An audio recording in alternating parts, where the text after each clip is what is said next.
Narcissism, the tale of Narcissus. The consumer society restlessly tempts people to the next purchase. This addiction to what's next does not allow the present moment to be appreciated.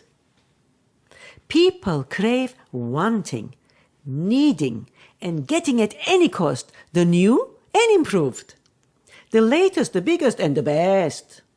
The philosopher said, Consumerism is the national religion, and television is its sanctuary. The picture gets more complex when we take into account the issue of narcissism, a universal epidemic. We can replace the term narcissism with self-absorption, egotism, selfishness, self-importance, and arrogance. The tale of Narcissus comes from the Greek mythology. Narcissus, a handsome Greek boy, found himself so attractive that he fell in love with himself. One day, while admiring the reflection of his image in the pond, he became unable to detach himself, wanting to hug his own reflection. All consumed, unable to let go, Narcissus died, drowning unto himself. All that was left in the pond at the end was a yellow flower with white petals in its center, which replaced Narcissus. Narcissists have a strong sense of self-entitlement.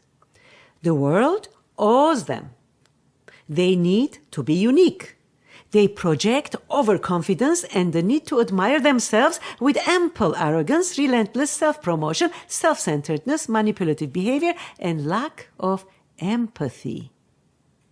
The narcissistic slogan is, just think of number one, yourself.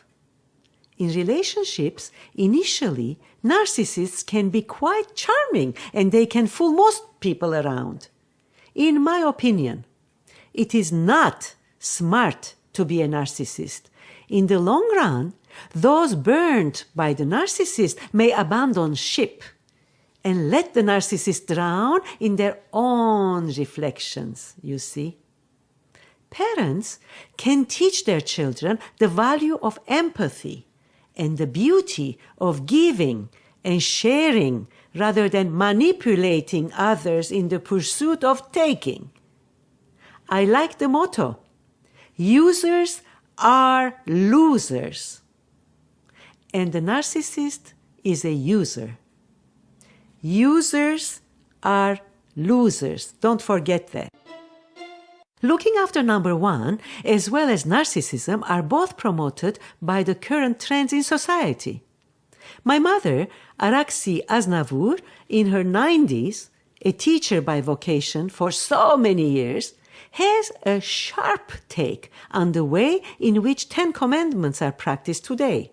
She says that, whereas the initial teachings were against lying and cheating, today some reality shows on television openly encourage just the opposite. Cheat, lie, steal as much as you can. Think only about number one, you. Also, polite talk is considered outdated. So the new and improved message is, don't be a softie. Swear as much as you can, bully, and manipulate others as much as you can. Hollywood, the trendsetter, churns out box office profits with each movie, with at least 5 car chases, 12 killings, 6 car blow-ups, rampant infidelity, cheating, stealing, lying, and all the rest you can think of.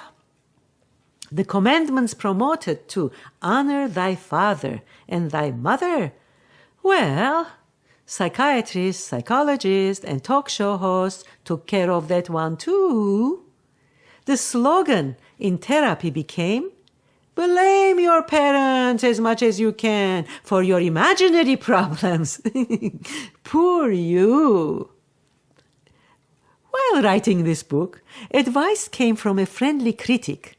An author and a friend alerted me that writing on such heavy issues will make me lose readers. Then, to my delight, I realized there are other voices out there bringing urgent attention to similar issues. Dr. Martin Seligman is an academician, researcher, and past president of American Psychological Association. In his book, Authentic Happiness, he writes about his research findings, pointing out that in every wealthy country on this globe, there is a startling 10 times increase in depression compared to 1960s. What is more disturbing is that depression is now hitting youth at a younger age. According to Dr. Seligman, wealthy nations have created shortcuts to pleasure, such as television, drugs, shopping, loveless sex, self-absorption, and alike. He talks about a generation of narcissists and unwarranted self-esteem. I got a surge of energy reading Authentic Happiness as it reinforced my writing. Psychologists have a lot more to offer than simple damage control. Wellness training, building human potential and strength of character, teaching optimism and resilience are among the tools as well as the goals of psychology.